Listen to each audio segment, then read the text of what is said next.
Tapi dalam gaji bapak ada nafkah untuk ibu. Di dalam gaji ibu tidak ada milik. Subscribe, like, share, and comment.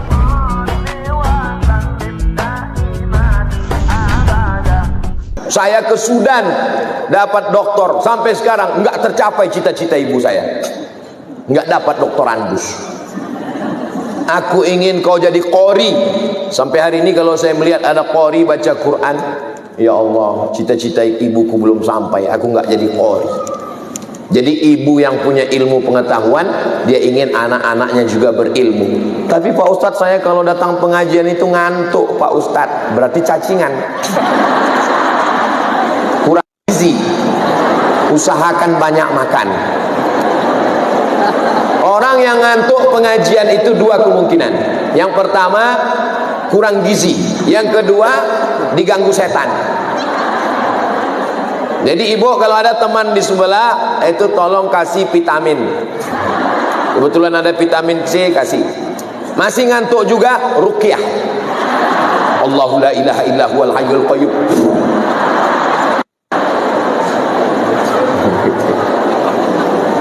Itu anak kecil dibawa ngaji. Itu anak kecil dibawa ngaji, dikasih plastik biar diam.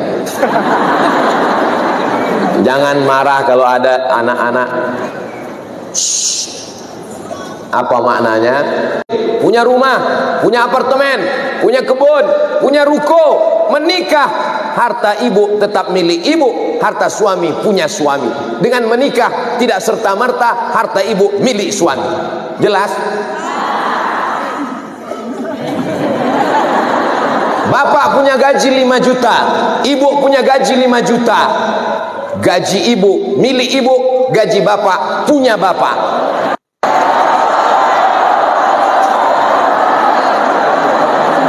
Bapak punya gaji 5 juta, ibu juga punya gaji 5 juta. Gaji ibu milik ibu, gaji bapak punya bapak. Gaji bapak milik ibu.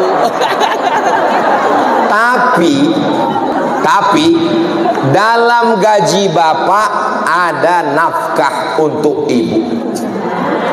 Di dalam gaji ibu tidak ada milik. 2 kali saya ngomong, 2 kali kena komplain. Ini berarti sudah berilmu. Kalau tidak berilmu pasti iya betul, lama-lama mati. Jadi ibu-ibu mesti berilmu, mesti paham. Karena kalau tidak nanti dibodoh-bodohi laki-laki. Apalagi laki-lakinya memang bodoh. Maka kalau sudah berilmu, orang tidak bisa macam-macam. Kamu juga jangan macam-macam. Tempeleng nanti KDRT. Aku lapor ke polisi. Kamu tahu nggak? Aku satu grup WhatsApp dengan Bapak Kapolres.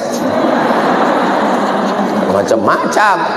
Nah, ini ibu-ibu dicerdaskan di Salimah ini. Jadi kalau ada suami yang melarang istrinya ikut Salimah, itu dia takut istrinya cerdas. Nanti kalau istrinya cerdas, dia nggak bisa macam-macam.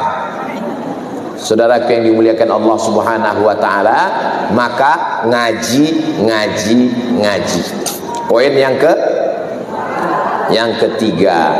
Tadi ada disebutkan di antara program Salimah ada program ekonomi. Kami ini Pak Ustadz perempuan boleh nggak kami ini berkarir, beraktivitas? Boleh. Tapi ayatnya jelas, waqarna fi buyutikunna. Perempuan mesti di rumah, nggak boleh keluar rumah.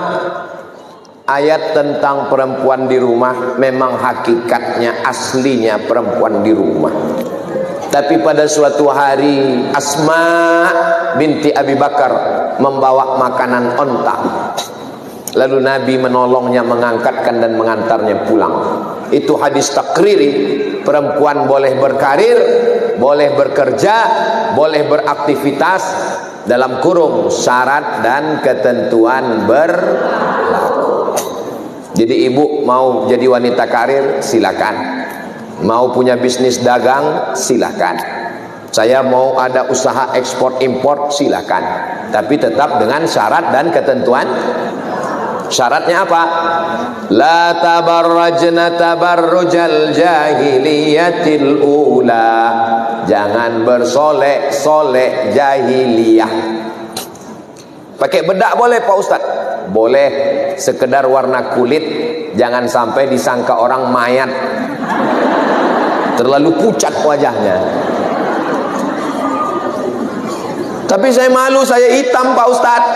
Bule-bule dari Eropa, dari Inggris, dari Jerman, dari Prancis, dari Amerika datang ke Bali, mau berjemur di pantai Kuta biar supaya dapat cahaya matahari ultraviolet. Supaya apa? Supaya hitam. Kita nggak perlu berjemur udah. Kenapa nggak pede? Kenapa nggak pede dengan kehitaman kita? Hitam-hitam si tampuk manggis, walaupun hitam pipinya bekudis. Jadi jangan sampai, ini banyak orang Indonesia tidak pede dengan keindonesiaannya. Rambut dicat, akhirnya kena kanker. Dimasukkan itu namanya cairan oplas, operasi kresek.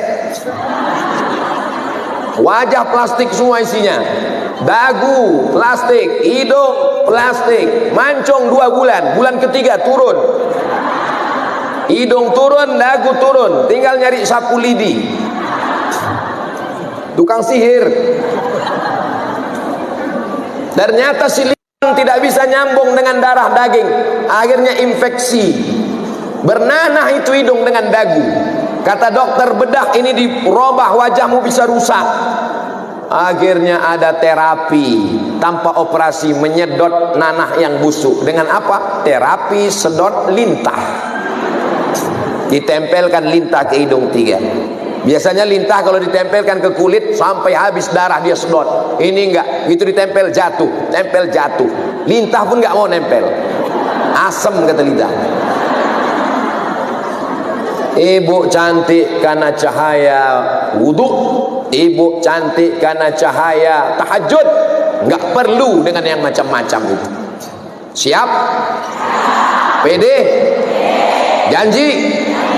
Ingat, janjinya di masjid, jangan ada dusta di antara kita. Nanti kalau ada yang nanya, ibu kok glowing? Ini bekas wudhu. Oh, jadi ibu sangka kami ini semua tayamum. Orang yang gila dengan kecantikan, operasi plastik, dia sedang dimainkan, dimanipulasi, dibuat halusinasi oleh setan. Wala umanniyannahu. Yang pertama dia robah alis mata, habis itu dia robah bentuk bibir, habis itu dia robah dagu dan pipi, habis itu dia robah. Orang yang melihatnya biasa-biasa saja, tapi dia yang merasa luar biasa. Kenapa dia? Halusinasi. Dan rata-rata orang yang operasi wajahnya mirip-mirip semua. Kalau sudah tua, na'udzubillah, yang sudah terlanjur apa boleh buat, tai kambing bulat-bulat. Yang belum melakukan pede dengan yang sudah diberikan Allah Subhanahu wa taala. Tapi apa enggak boleh sama sekali Pak Ustadz? Kaedahnya begini, yang sudah layak dibuat menjadi tidak layak, haram. Tapi kalau dia tidak layak dirubah menjadi layak, mubah. Saya ulang sekali lagi, yang sudah layak dirubah menjadi tidak layak, haram. Yang tidak layak dirubah menjadi layak, ubah. Misal nauzubillah, terlahir dalam keadaan gigi tajam-tajam seperti Dracula. Kalau ketemu dia senyum orang pingsan, maka dia boleh memotongnya, meluruskannya, mengoperasinya boleh, karena kaedahnya tidak layak menjadi layak. Atau bulu matanya seperti bulu kaki, morat marit kemana-mana, maka dirapikan boleh. Tapi yang sudah ada bagus ini, pertama potong nggak mempan, cukur. Setelah cukur lihat kaca, dia sendiri pun kaget. takut. Teman sudah bolak-balik nelpon, kita berangkat jam berapa? Akhirnya untung ada spidol whiteboard. Aduh, terima kasih ini dioleskan. Sampai ke tempat acara mati lampu. Panasnya minta ampun. Lodehnya pedas. Meleleh. Diambil tisu mau ngusap keringat, makin berserak kemana-mana. Setiap ketemu sama orang senyum semua. Kita senyum, orang senyum, kita ketawa, orang ketawa, yang diketawain orang kita. Pulang ke rumah, sampai rumah buka malam, suami buka pintu, Allahu la ilaha illa huwal hayyul qayyum la ta'khudhuhu sinatun wa la naum. Ini aku mas, istrimu.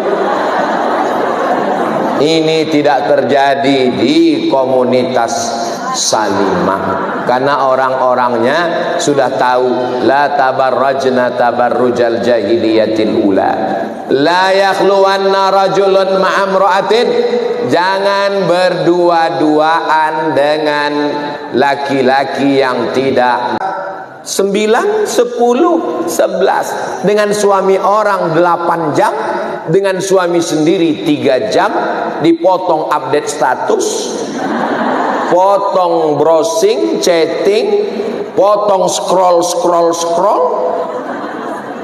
Mau dibawa kemana hubungan kita, Beb? Subscribe, like, share, and comment.